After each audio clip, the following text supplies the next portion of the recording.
Jessica Crow. I'm the founder of Apogee and the host of Change Leader Insights. And I am really excited because today I have here with me Alecia Huck. She's an entrepreneur, a consultant, she's an author and a speaker, and she is really good at doing hard things. And I have talked with her before. I'm going to love this conversation. You're going to love this conversation. Alecia, can you first tell us a little bit about yourself, and then we'll get into all of the things, change management, leadership, how to navigate change. But first, your origin story. Tell everybody who's listening and watching a little bit about you and how you got to where you are today, which is you are the founder and owner, I don't think I mentioned that, of Maverick Company, which is a what? Maverick is a management consulting firm. And really, we are one of those small but feisty firms, right? So it's mostly me and a small team of helpers that get the work done. And I kind of have a weird story because a lot of consultants kind of come up either through the industry or through one of the big firms. Well, I was an English major, which of course just really naturally leads you to business domination. That's straight path, right? The path is clear. It was actually, I was English poli-sci and I thought I was going to law school. And then my freshman year of college, I get this crazy phone call inviting me to be interviewed for a job for the summer. Yeah. And it turns out it was door to door selling educational books for kids. Oh my gosh. Yeah. We have the same, but carry on. I love that. I was one of those nerdy kids who was like, 80 hours a week, straight commission, not going home for the summer, be somewhere down south. Yep. Yeah, sign me up. That sounds like a great idea, right? Oh my gosh. I love it. Was it Southwestern? It was. Oh my gosh. That's who I worked for as well. That is so wild. Yeah. I'm like, there's no way. Oh my God. That's funny that we didn't figure that out earlier. I know. Where did you sell out of? So I was in Nashville my first summer, and then I was in Utah my second summer. And then my third summer is my senior year of college. So I was like, I'm just going to hang out in Boulder because it's really fun up there. So you're like, I had 2 years on the book field. Yeah. How long did you do it for? I was a 5 summer girl. And my gosh, amazing. That is the best training, right? Because totally agree. I did 30,000 cold calls before I was 30 years old, right? Yeah. They recruit you. If you make it through your first summer and you do pretty well, you get to be a manager, a recruiter, a trainer, and you really get to see what works in real time. Yeah. I always thought it was kind of like the fruit flies of the business world because there's just the cycles are so short. And I don't think many people get that many reps. Right. Like, right. 19, 20-year-olds, that kind of responsibility. I ended up running sales organizations before I even graduated school. And fantastic. Yeah. I mean, I remember the tiers of how it all worked. And I managed my brother. I recruited him, and that was about as far as I got. And he didn't that's like the calculus level difficult.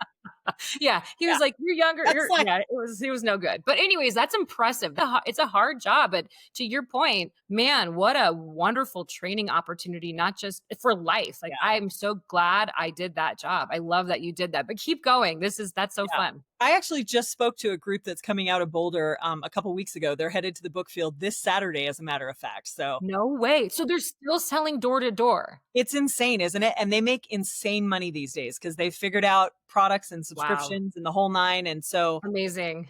It's crazy that it's still happening, but it's full force, full tilt boogie. So love it. Oh my gosh, that's cool. Well, so, I did that job in college, and then that really quashed law school for me. I was like, I need more money, more freedom, and more flexibility.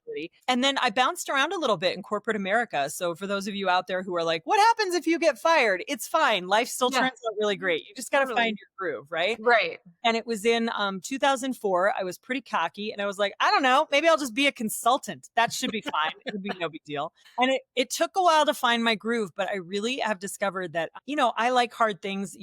I think anybody who's in change management just really has an affinity for complicated, difficult problems like Rubik's Cube people when it comes to human beings. Yeah. And I found that the leadership teams in fast growing companies are really one of my favorite places to work because I can do conflict. I can do all the different things, but that is such a high pressure environment. It changes so quickly. Everybody's moving so fast. Resources are so scarce.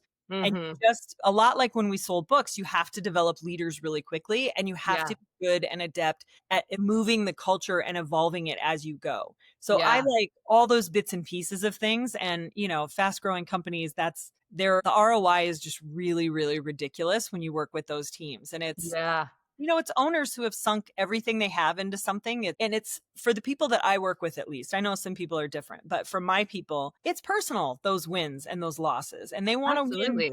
They want to win in the right way and for the right reasons. And so when they hit these walls with growth that they just don't know how to get past, it's really frustrating because your business looks exactly the same, just bigger, but it doesn't operate the same. It's not the same thing. Yeah. It's like what I hear my friends with teenagers express, right? This nice, polite little human turns into this rabid, hormonal, sometimes smelly being. And you're like, I don't know what happened, but Like, can we maybe hit the things don't reverse? work. Yeah. You just shower and maybe be polite to your father one day. I just need 3 decent interactions. Right, right. Oh my gosh, I love that. Well, and then what I also love when we've talked, you bring change management into these conversations. So you're real dialed into the people part, that problem solving, the complexity of helping people think through where they're at and shifting that culture. How have what role has change management? How often are you leveraging your background and understanding? And do the people that you're working with, these organizations that are trying to break through, do they get it right away, or do they think they're already doing it but they're not doing it well? Like, what does that look like? You can use a lot of different names to describe the kind of things that you do and that I do, right? And Mhm. so I don't know that they would necessarily call it change management Right. specifically, but to me, if you're in an organization and my thinking is that it's always people and process. Mhm. Like you can go in and you can teach great communication skills, for example, right? Which is lovely and never a bad idea. But if you have processes that are broke underneath those communication Right. problems, people have just learned how to tell each other off in more polite ways, and that's what they will do. Right. And vice versa, right? People bring in a big fancy ERP system or project management software, and they're like, okay, now it's fixed. But you don't know how to train your people. You don't know Yeah. how to hold them accountable. And so if you don't Yeah. address that, then this is never going to work. You just installed a very expensive brick that slows down everybody's computer and they all work around it anyway. So Right. to me, change management is this magic place where you have people and process and you really think through what needs to shift and how it needs to shift. And, Yeah. on the people side, my philosophy is that change is like people respond to it like one of the seven dwarfs, right? Like they resist it in very particular ways. So some people Yes. get stupid, right? I didn't know that's what we were doing, Right. right? Some people get sleepy, they're just checked out. Some people Totally. turn into Doc and they try to be smarter than this isn't what we should do, and here's why, right? Yeah. Some people are just angry, but people resist even when they wanted the change, even when they begged for it, even when they threatened to walk out if you didn't give it to them, they will Yeah. still resist because that's human nature. So Yeah. I think there's this magic sweet spot where you really create a powerful context for people. You create the roadmap, you have accountability, like this is how it's going to go so that you Mhm. can get sort of that critical mass of people over a hump. And then for me, the game is how do you create sustainable change? Like what makes it Yeah. stick so that the ideas aren't just a good thing that some consultant said or the boss said, but it's a thing that they really adopt. And I think if there are a few things that make me distinct in the industry, but one of them is I think it's creating some of those distinctions and Yeah. really figuring out ways to talk about things that people hold on to and share with one another. Because to me, that's the marker of we did an effective session is that it goes out and it becomes contagious among the people around you. And when you have that, then I think you at least get a fighting chance at sustaining the change, right? Yeah.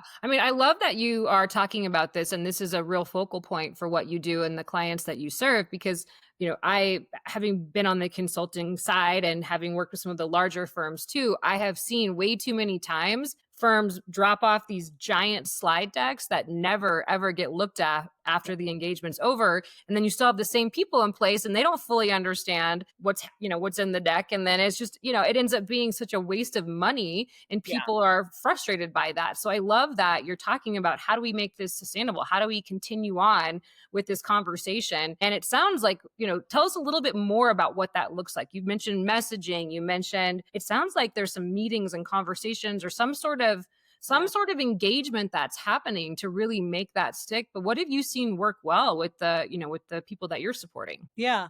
I'll give you an example from the process side and then one Mhm. from the people side. Perfect.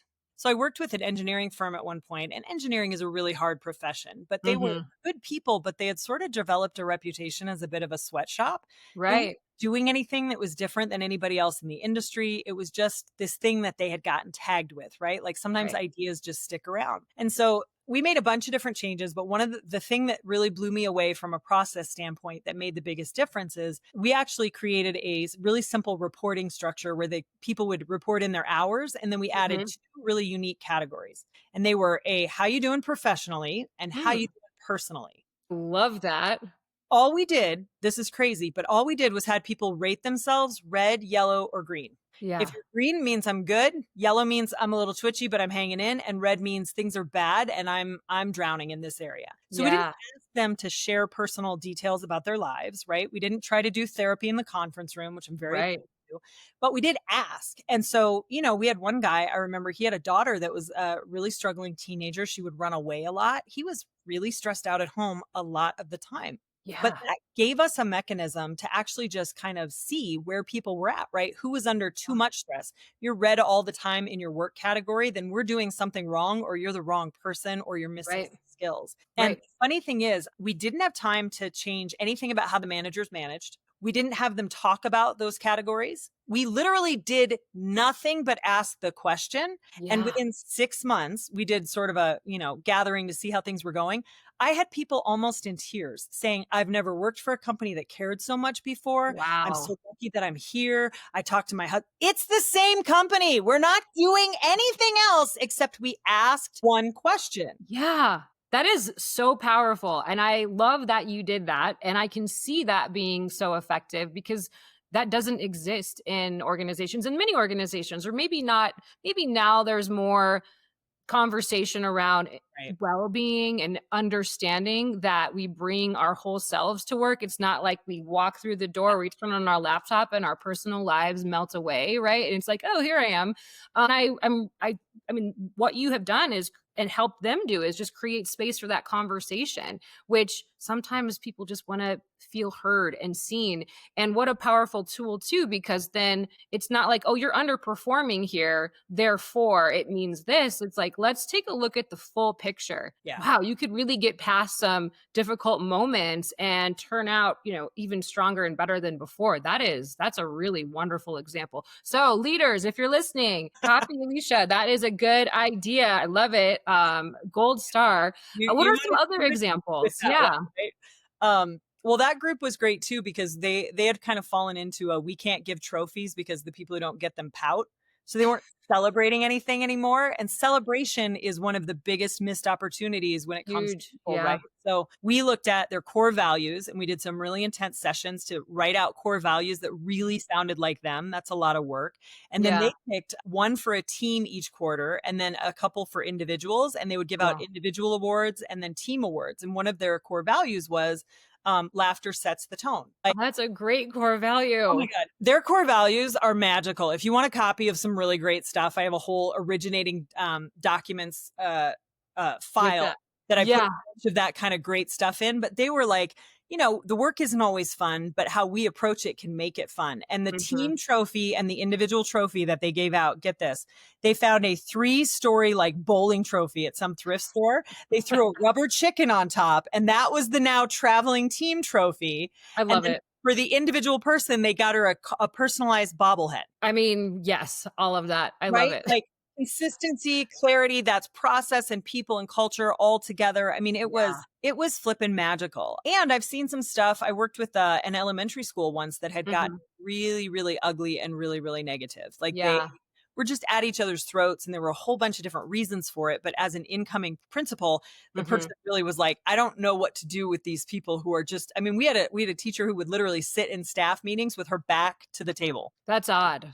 That's Yeah. odd. That's Oh, not good. That's not good for the vibe it's at all. aggressively odd, right? Like there's no mystery. So, And then she's got the middle finger just oh my God, it was so bad, right? And so oh, man. we ended up doing a reset training with them, which is you're going to normalize the behavior. Like, listen, what you're choosing is not necessarily wrong. But the thing Mhm. that works in those situations is one, you have to normalize what's been happening. So we get rid of guilt. Like, Mhm. obviously, things get off track in organizations. That's all that's happened here. And then you have Yeah. to create ownership. Like, this is where I personally have gone off. And you have to challenge people to really face that in a way that's positive. And then there's a way out or a way through. And you have to Right. choose, right? So Yes. this is what we've been doing. Here's what it's costing us. And we're not going to do that anymore. And so with them, I really just had a frank conversation and said, listen, there are battles worth fighting. and you got to choose which ones you're going to fight and which ones you aren't. But here's the thing, all battles are not worth fighting. And there's a Yeah. cost, because when you're busy fighting this battle, the truth is you're not paying attention to the kids over here. You're not doing these things. And I'm not here to tell you which ones you should and shouldn't fight. But have you Mhm. gotten the memo yet that the state is going to do crazy things? And then Right.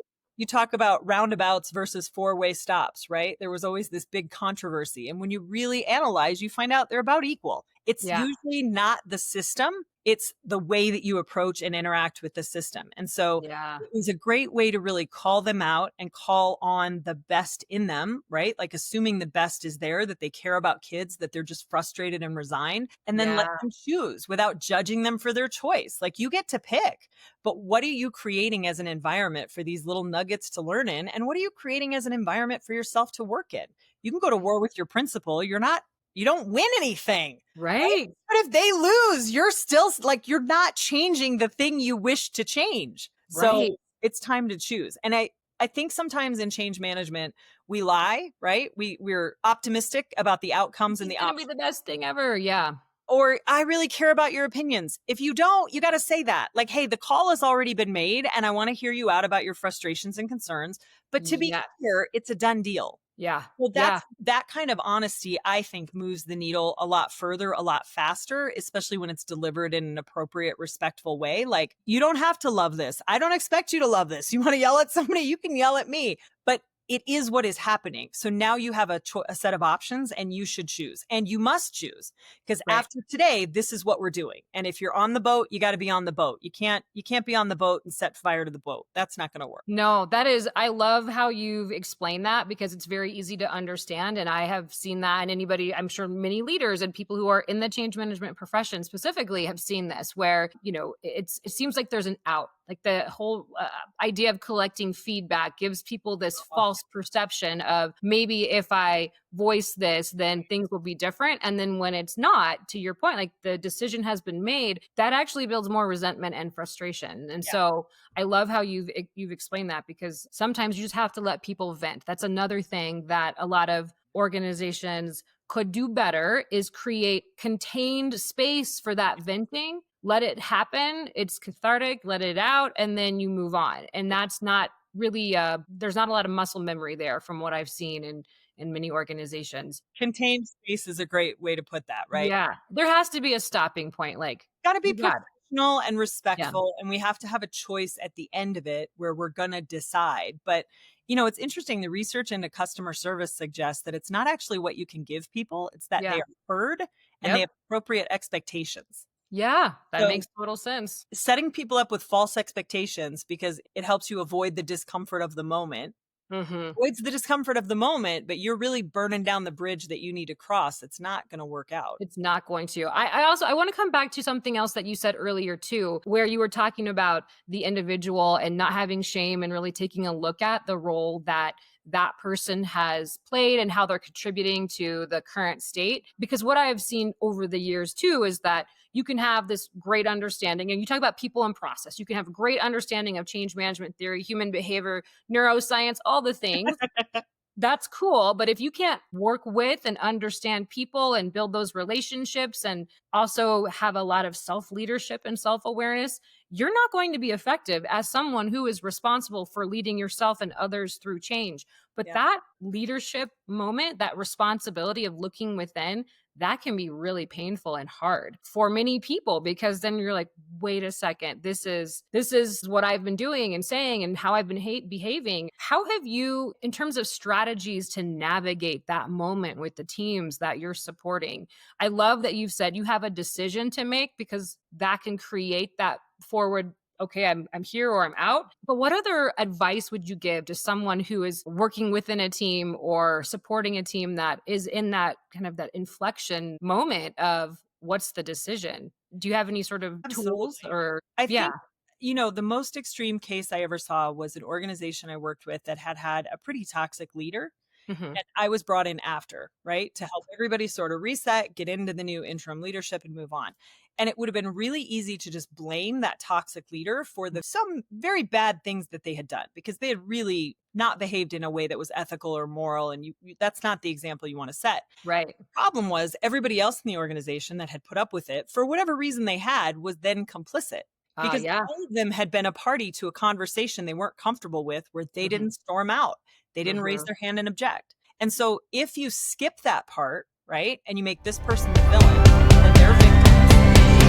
Now we don't have autonomy, we don't have authority, right? We're not sovereign individuals. We're stuck in a situation, right? We're just set up to be victim of the next thing. So it was hard, but I think of it like you want to normalize and neutralize. Like Yeah. I get why you would make that decision. And I'm not here to judge that you did. You have a family to feed, you have a mortgage to pay for. It's hard to know in that moment, like you're supposed to be a team player. Does that mean you go to war with your boss? That seems like a Hard. sketchy Yeah. power dynamics are there. Yeah. And I just need you to acknowledge for yourself that you were there and in that moment you knew it was wrong. You weren't sure what to do. And so you kind of just let it fly. Right. And that's not the end of the world. And we can all live with that, right? But we need to recognize that that's what you did. So you're ready to make a different set of choices moving forward. Absolutely. So you have to be willing to face the truth without holding it against anybody Mm. and understanding that there's just a ton of dynamics that you can't see. I mean, I have a friend who always laughs. She says, you're really good at saying you can get away with saying anything to people. And it's not unusual to have conversations that are some version of, well, Bob, it's not working because you're kind of a jackass. But you know that, right? Like, I mean, it's fine. I am Yeah. too. We all Yeah. have our moments. We'll get you Yeah. through it, right? But like we have to acknowledge the thing. And there's so much freedom because my experience of people is they want to acknowledge the bad thing that they've done or said or like hasn't gone right. They want that to come to the surface so they can be free of it. They're tired of hiding it or joking about it or covering it or Yeah.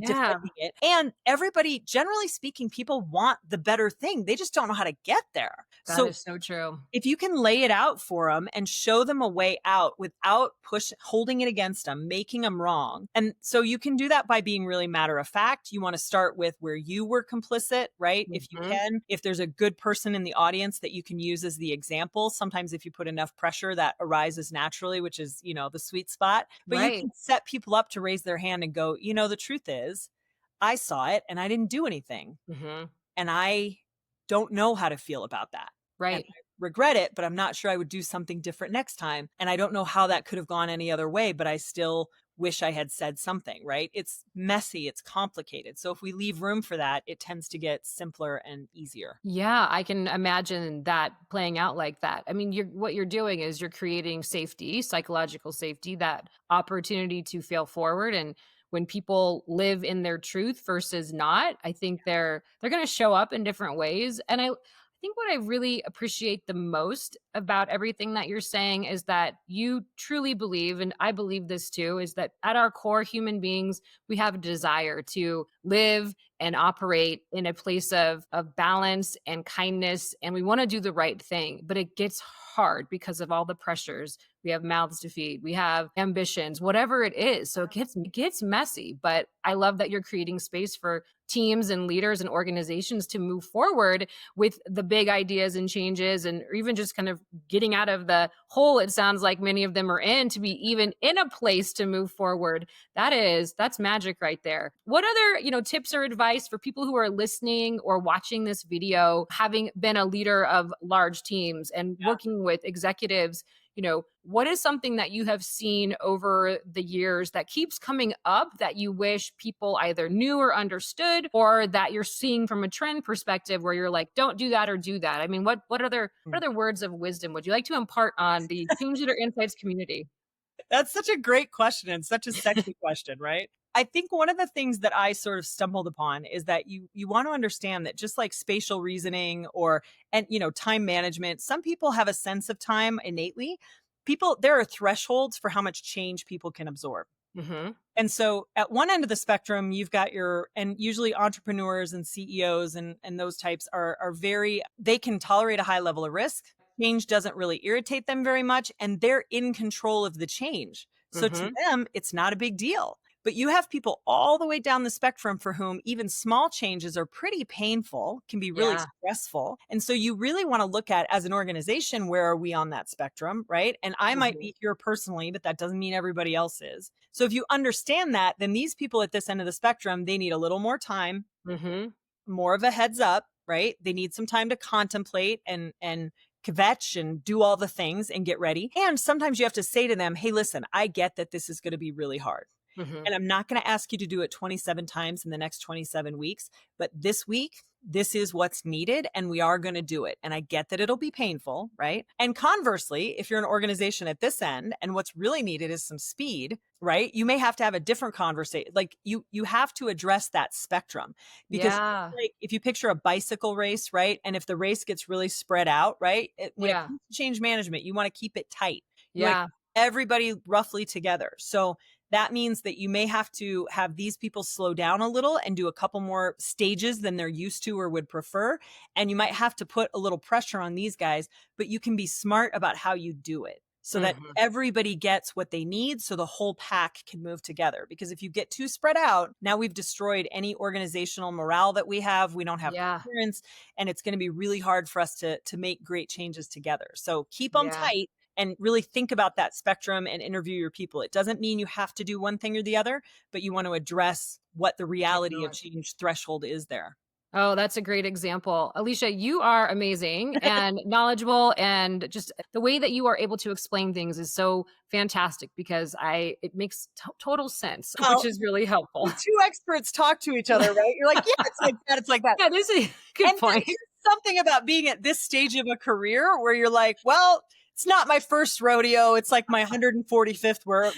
True. And it True. starts to get, the patterns are pretty there. And you've kind of found your 7 examples that work really well, right? So I think there's a lot to be said for people who, I mean, the interesting thing about selling books was we got such a spectrum of experience. Yeah. In my work, I've worked in almost every industry, right? I've done little groups to big groups, big things, little things. And that I think is really invaluable because if you Yeah. see it enough, you start to pick up on those patterns of what works and how you address different issues. And it starts to get a lot simpler, but it doesn't look that way if it's your first time around. That's true. That's true. Well, good perspective. That's very fair. How can people find you, get in touch with you? What is the best way to reach out if they're interested in working with you? Is it through LinkedIn, do the website? Yeah, definitely. We have a website. It's called maverickandcompany.com. Mhm. We do a lot of great stuff on LinkedIn, though. That would be and it's faster because I respond to all that personally. So I would say Cool. you're really welcome to connect. We do a funny thing called Things I Said This Week, which is just It little is good. excerpts and nuggets. It's just a weird thing I started doing last year and it really caught on. But